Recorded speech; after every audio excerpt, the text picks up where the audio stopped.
What's up, guys? Today we're going to be talking about a new MMO that's coming out that I'm very excited for. It's called Crowfall, and it is a PvP only MMO. And I'm excited for this because I have never played a PvP only MMO, and the main reason is because I'm too young to have played it. Most of you guys are probably going to be in the same situation I'm in. I started playing WoW when I was 12 years old. Other than WoW, the only other MMO I played was RuneScape Classic, which is its own thing. And I'm just too young to have played the other games like Darkfall that were PvP only, or Shadowbane. I guess I could have played Darkfall, but you know, WoW is fucking awesome, so I didn't play that. But Shadowbane that came out before WoW, I'm just too young to have played that. So this is a brand new thing for me and a lot of other people, and I'm excited for it because I've always been primarily a PvP MMO player.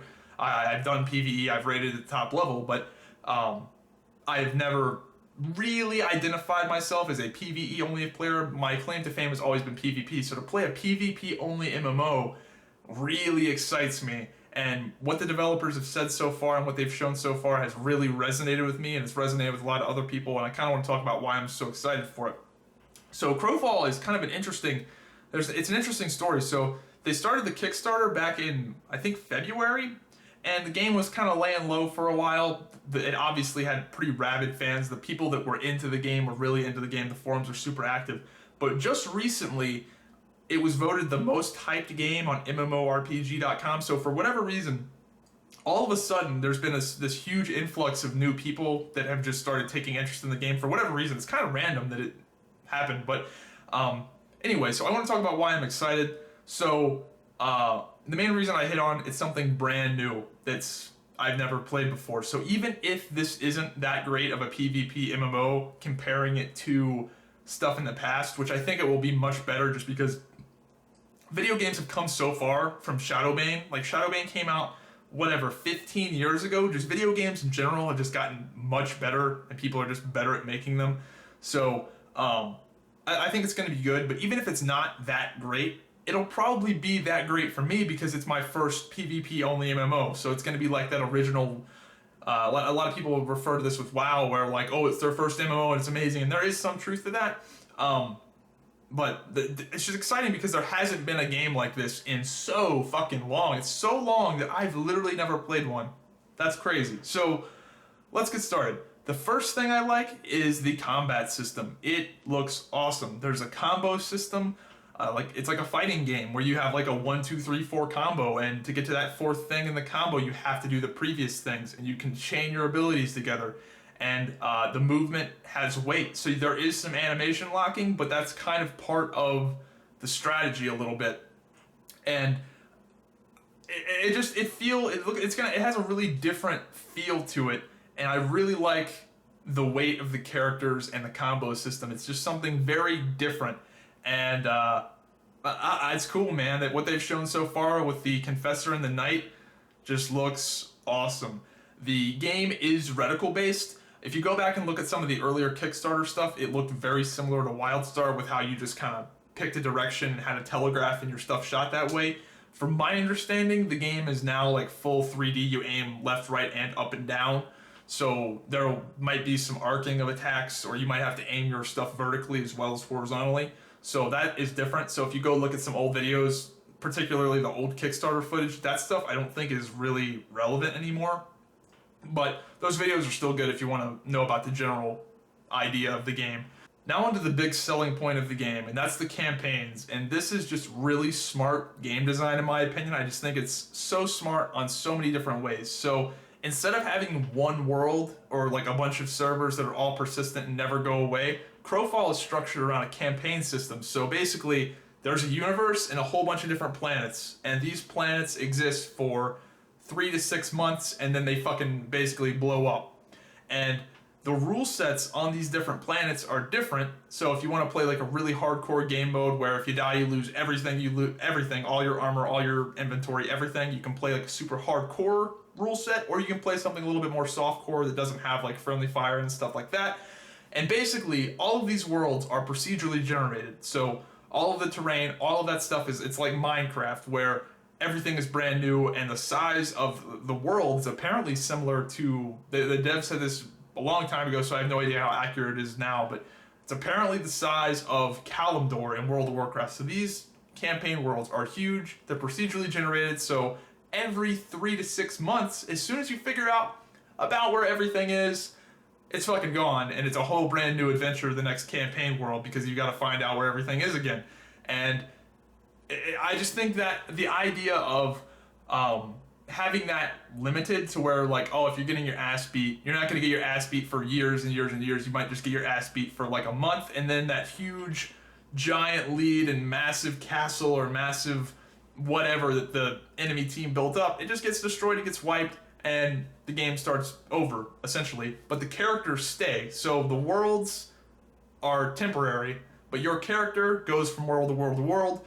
And I just think that is super cool.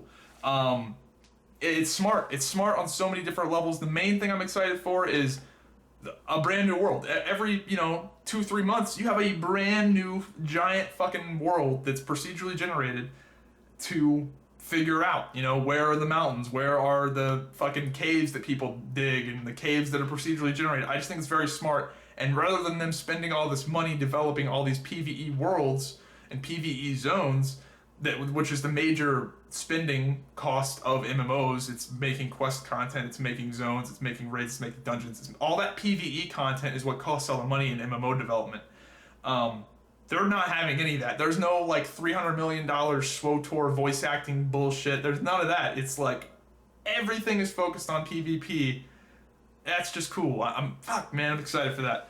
So the next thing I'm excited for, lots of character customization when it comes to your build. So my, let's say, assassin is going to be radically different from somebody else's assassin. There's a lot of deep character customization similar to, say, Path of Exile. The thing with this is that you can make something that's an amazing, an awesome build, or you can make some shitty, awful build.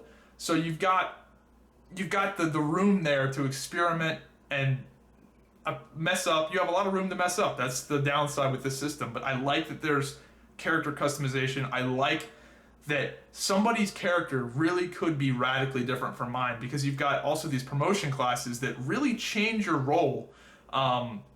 I think, like, for example, the Knight's got a like really tanky thing, and then they've got like a more aggressive promotion class, and then they've got something else. I don't know them off the top of my head, but you've got these defining promotion classes that really sway which way you're gonna go, but then you've got all this minor stuff as well.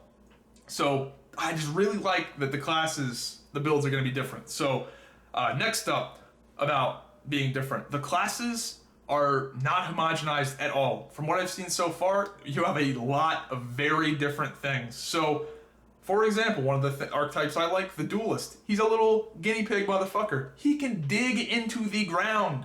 He can dig around and dig holes and tunnels and shit. That's crazy. The Assassin has wings and can glide off high points. The Centaur, or the Legionnaire, is a centaur. He's a fucking horseman that is his own mount. He runs around super fast and is a beast. The archetypes are very different, and I'm excited for that because that's cool, man. Like with WoW, for example, the classes are so homogenized. Every class has a stun, basically. Every class has an interrupt on a 15 to 20 second cooldown. There's just so many similarities, and WoW and a lot of MMOs, really, like WildStar, everybody has to have interrupts for the interrupt armor mechanics, so the classes just end up being homogenized, whereas in a PvP only game, they can do something ridiculously crazy, like the fucking gopher people can dig into the ground. That is crazy. So I'm really digging that. I like that class identity. I like that radically different, the classes are radically different. There's a fucking horseman. A horseman that can run around and is his own mount. That's just awesome. So, anyway, another point on unique feeling. The classes are race locked, and a lot of people aren't going to like that. If you want to be a Legionnaire, you have to be a Centaur. Now, people at first really didn't like this, but once the devs gave their reasoning, they started to like it, and so far there hasn't been too much backlash from what I've seen. And again, the devs, this is another really smart decision they're doing. When the classes are race locked, that means we're going to be seeing way more races. There's already a ton of races in the game. And that means the gear for the archetypes is going to look better. If you're a legionnaire, your legionnaire gear is only made for centaurs. You don't have to make, they don't have to make legionnaire gear that works for Guinetians. They don't have to make legionnaire gear that works for humans. So the gear is going to look better. The animations are going to look better. They don't have to make a ton of different legionnaire animations for every single race. So it's really smart when you think about it. And again, it makes the classes more unique because a lot of classes are going to have their own race. And there are a decent amount of humans. I think there's maybe 2 or 3 archetypes that can be humans. And sorry, I keep saying archetypes and classes. They're both the same thing. Old habits die hard. Archetypes and classes are the same thing for this video anyway. So I like that. If you think to WoW, think about what WoW has to do. Everybody complains about WoW with clipping and like, oh my god, my fucking blood elf or night elf ears stick out of my helmet. Well, the thing is like they have to make what, 13, something like that, different warrior helmets to fit every single race, or I think every race can be warriors now, or close to every race. So it sucks for Blizzard. They've got to make so many helmets that of course there's going to be some issues, or maybe the helmet looks dorky as fuck on certain races just because they have to make so many different versions of it. So next up, there's a heavy focus on crafting, and there's full loot / item decay. So if I get killed in a campaign world, I'm either going to drop all of my gear and all of my inventory, or just my inventory. It depends on the campaign rules, but there's a heavy emphasis on gear being destroyed and your stuff getting jacked. So crafting is going to be a big deal. Now, personally, I'm not a big crafter, but it's going to add more of a sense of community if you have to interact with players to get your stuff, and I like that. I know if you're a crafter, this is basically your wet dream. There will be people that probably just make shitloads of money crafting and are the go-to crafters. You know, oh my god, my dagger broke. I gotta go talk to this guy because he makes the daggers or knows how to make the daggers I like. It's cool. I like that. Again, there hasn't been a game like that I've played in my life, really. So that's cool. Next up is another thing that a lot of people probably won't like, but they're making this game for high-end PCs only. They have a lot of physics in the game. The game is going to be pretty demanding to run, and the developers have said, hey, when this game comes out in 2016, you're probably going to need to have a pretty good computer to play it, and we're not going to be making this game to run on low-end systems. So they're making this game for enthusiasts. That's what I get from this, and this is good, in my opinion. I know a lot of people, they have shitty computers and it's gonna suck, and they, oh man, I wish I could play and I've got this piece of crap, but I would much rather have an enthusiast game. Start saving your money. You got a while before the game comes out. Start saving your money. You'll be alright. But it's so refreshing to hear, like, hey, we're not gonna compromise on the physics. We're not gonna compromise on these things. You just have to have a good computer to play this game. I like that it's an enthusiast product. They're not going after the mass market. Yay! The game's vision isn't being compromised for money. Hooray! Next up, there's a pretty extensive character progression system, but a very shallow power curve. So it's not like Eve where you have these big power jumps, like a shit player and an amazing player are radically different. From my understanding of what I've been getting, like from the feeling I've been getting from the forums, from the developers, is like a brand new character is probably 80% or 70% as powerful as somebody that's completely maxed out. And there's a pretty decent amount of character progression, so it's not going to be a reroll fest, which is something I like. And again, that goes back to the character customization. So your character is going to progress, but it's not going to be this radical power shift. This game is going to be very, very social, and what that means is there's going to be some grade A drama in Crowfall. Crowfall might be the most drama-filled game next to, say, Eve. If I had to compare Crowfall to a game that's out right now, it would be Eve, even though they're pretty radically different in terms of gameplay and a few other things. But I think the drama that goes down in Eve is going to be very similar to the drama that's going down in Crowfall. They even label Crowfall as a Throne War Simulator, so it's gonna be awesome. That part of the game is awesome. I'm kind of like a little teenage girl when it comes to video game drama. I just fucking love it, and I think it makes the game way more compelling And I think Crowfall is really going to be one of those games where you go, fuck, I hate these motherfuckers on this fact, this people, whatever. Oh my god, I can't stand these people. I'm going to ally with these people just so we can specifically take out these people. It's just, I really like that. And I really think Crowfall is going to, they call it emergent gameplay. And I really think that social aspect of things being pretty personal, because the game has loot, you know? Even on the most Care Bear servers, you're going to lose all of your inventory and your armor is going to decay when you die. So dying has a cost, and on the hardcore servers you could lose even more than that. You could lose like pieces of gear and shit. So you know, it's going to be cool. I'm excited for that. Next thing, heavy emphasis on guilds. So this is a PvP only game, and of course guilds are going to be a big deal. And the thing with the guilds is the guild system is pretty robust. You have guilds and sub-guilds. So my thinking of how this game is going to go down is you're going to have these fucking massive guilds, these just huge guilds that are comprised of other sub-guilds. So you're going to have like for example, there's people right now in the forums making their like assassin stealth guilds or whatever. So they're probably not going to be their own guild. They're probably going to be a sub-guild of somebody bigger. Because I feel like you're going to have to be a part of a bigger guild. Yeah, I don't think people are going to go out and have... Let me rephrase this. I don't think there's going to be a lot of complete Lone Ranger guilds like you see in WoW, where there's like, I'm going to make a guild with 10 of my friends and we're just going to do our own thing. I think that'll exist, but those will end up being sub-guilds to the bigger guilds. So you're going to have these guilds that are almost essentially factions. But in reality, you're in your own little guild, your own little clique, but you're part of a much bigger group. And I think that is going to be very cool, because it's going to make the players more organized and feel like they're part of something bigger. And I kind of like that. There is something that is very cool that I like and I don't like it.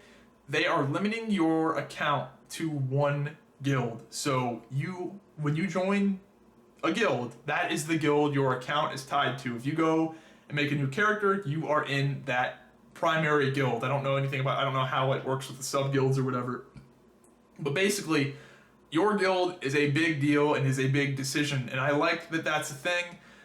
I don't think they're doing the one guild per account thing for technical reasons. They've admitted to it, but I think that is a positive thing as well. So we'll see how that plays out. I'm kind of iffy about that, but I think overall it'll be cool, because I like that this game has a lot of weight in the decisions. Like that all of a sudden really changes how you pick your guild, and there's gonna be less of these like shitty ass garbage guilds that I think really detract from the MMO genre. When you have these just guilds that are nothing, I just like the idea of like these super guilds just fucking. It'll be cool. Up next, something very important. Crowfall being a PvP only game and it having a shallow power curve is very good for playing with your friends. If your friend is brand new to the game and goes and buys Crowfall, you can instantly play with them, because there's not going to be a leveling up process. There's not going to be like, hey, you got to do all this stuff so you can even raid with me. There's none of that. Like if I tried to play WildStar with a real life friend, it would have been a nightmare, because you gotta level up to 50. Oh, you gotta do the attunement. Oh, you gotta do the 20-man raid. Oh, you gotta get gear. Oh, you gotta do this. Oh, you gotta do that. And it's like this like months process of just grinding and tasks and all the stuff he's gotta do just to get to the level to where he can actually play with me. Whereas in Crowfall, it's essentially, hey, you got your character? Let's meet up. And yeah, he'll have some character progression to do, but he won't be like a worthless piece of shit. And you'll want to group up with him because it's a PvP only game, and you want to be in groups. So that's going to be cool. And the game is buy to play, so there's not going to be a big barrier to entry there. The sub fee really scares away a lot of people. So it's going to be a really easy game to play with your friends, and it's going to be a fun game to play with your friends because of the general attitude of the game. So yeah, you're going to be encouraged to play with your friends, and your friends aren't going to be holding you back. I know a lot of people are in a similar situation that I was in with MMOs, where like if you're playing MMOs at that top level, if you're doing like 3v3 arenas, you don't want to, like, yeah, I want to play with my friend, but I also don't want to tank my fucking rating like crazy. Like, yeah, I want to play with my friend, but he's really not good enough to be in the world first 40-man rating guild. Like, let's be real. But in Crowfall, it's a PvP only game. It's a bit more relaxed. Like, yeah, I want to play with my friend. Yeah, let's go fuck around. Let's go kill some people at this camp. Let's go take over this mine. Let's go do this thing. And you can go and do that basically instantly. Oh, you made your character. Let's just go. Let's go do this thing. And that's awesome. Another thing. Oh, now this is probably going to piss people off. Crowfall is not an esport. Thank titty fucking Christ, it's not going to be an esport. They're not making it a fucking esport. Oh my god, if there's one thing that video game designers have been pissing me off with, it's they make their game less fun to try to appeal to esports. Let's think of all the games that have tried to be esports. You've got Guild Wars 2, WildStar. I think SWTOR threw around the esport term every now and then. All of the MMOs in particular, I just really don't think work for esports. I think you should make your game fun first, then esports potentially. I'm not against esports, but all of this non-homogenization, class uniqueness, people that can dig holes. First of all, I don't think this game like Crowfall, on a scale as it is, would work with esports, but they're not trying to go for perfect balance. They're not trying to go for super competitive. They're going for fun, unique, crazy experiences. That I'm so fucking glad I haven't heard the word esport thrown around, because every game that comes out, esport this, esport that, esport. They fucking try to do esports in Battlefield fucking Hardline. The game that has 60 players right now or whatever. Come on, the esports shit, I get it. I know it's popular, but stop trying to make every game an esport. Just make fun games, and if the game is fun and popular, then worry about esports. That's my opinion. Anyway, I think I hit everything I wanted to hit. So, Crowfall, campaign world staying fresh. The combat looks like it's going to be awesome. A PvP only MMO. Never played one. Never played a PvP only MMO. So that's going to be fun. If any of you guys didn't know about Crowfall, I would really look into it, especially if you're an MMO PvPer. Duh. I have spent money on the game already. I'm going to be an Alpha 1. I got that $500 Kickstarter package, so I'm invested. I'm not gonna lie, it's part desperation. I want the game to be really good, but so far what the developers have said is very smart. They're spending their money very well. It's just, they're doing so much shit so smart. Like, they're just really smart with how they're developing the game. And you might be saying, but I think they've raised like $6 million. I think they raised like $4 million before the Kickstarter, and they've raised 2.4 or something like that. Over $2 million have come from the players, and the average person that's backed the game has spent over $105. So the people are like really resonating with what the developers are saying, and they're just, the way they're doing it is really, really smart. So anyway, let me know what you guys think. I do not think this is going to be the next World of Warcraft. This is not a game that I think millions and millions of players will play, that the hardcores will play, and the soccer moms will play. I think this will be a bit of a niche game, but World of Warcraft was also a bit of a niche game when it first came out. So, we'll see how it goes. I really like that this game isn't compromising on its vision for appealing to the mass market. So it's not going to be a game for everybody, but we'll see what happens. Anyway, I'm rambling. I hope you guys enjoyed this video, and let me know what you think of Crowfall.